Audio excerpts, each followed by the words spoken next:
Morning, everyone. It's always good to be able to share a devotion with you today. When I was in my first year of ministry, I spent a year in a very rural Setswana community in the Northwest Province. And I learned so many lessons from that year. But one of the key lessons that I learned was that in a Setswana community, you don't need an invitation to be welcomed in somebody's home. And this was especially true if there were community events like weddings and funerals. Everyone was welcome. On one Saturday, I conducted a funeral and we went back to the family's home after the service for a meal. And when we arrived at the home, amongst the crowd, there was a man there who was looking a little bit confused. You could see him looking around, looking a bit puzzled, and he began to sort of talk to people, but he looked very uncertain. And he soon realized, and we soon realized, that when he had left the cemetery, he had followed the wrong procession of cars and arrived at the wrong home for the meal. He wasn't really sure what to do until somebody handed him a plate, offered him a seat at the table, and in no time at all, he was getting to know a whole new group of friends. If we read in the Gospels, in Matthew's Gospel, we read a story that tells us about another kind of invitation, another kind of welcome. In the story from Matthew, Jesus comes across Matthew, the tax collector, sitting in his tax collector's booth. Now today, being a tax collector is a perfectly acceptable profession. If you say that you work for SARS, nobody would bat an eyelid. But in Jesus' day, tax collectors were rejected by society. They were despised. They were considered sinners by the religious authorities, and they were considered traitors by everybody else because they worked for the Roman government. Tax collectors also worked on a kind of commission basis. They would increase the amount of tax people had to pay so that they could keep a portion of it for themselves. Nobody liked the tax collectors. So Matthew might have had all the material possessions that he needed, but he would have had very little love or joy or community in his life. And so on this day, Jesus walks past Matthew's tax collector booth and he says to him, "Come, follow me." And Matthew responds by leaving his booth and following Jesus.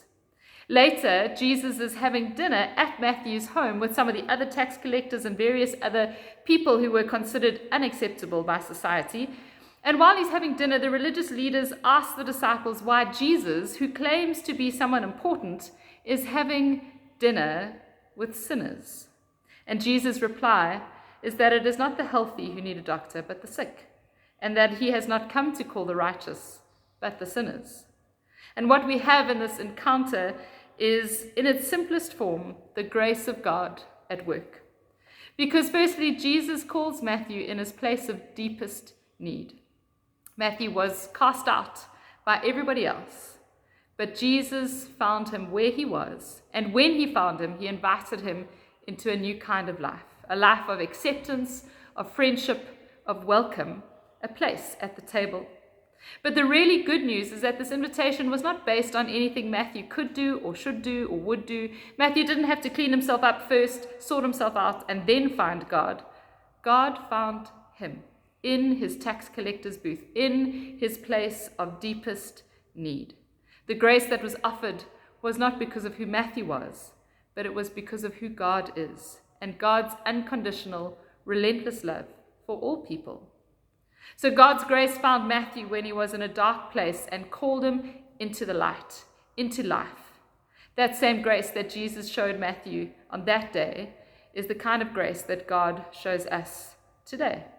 No matter how deep the darkness we find ourselves in, no matter where we find ourselves today, no matter the situations or the circumstances we are in, God comes to meet us in our place of deepest need, and God calls us out into a life of friendship and welcome with him.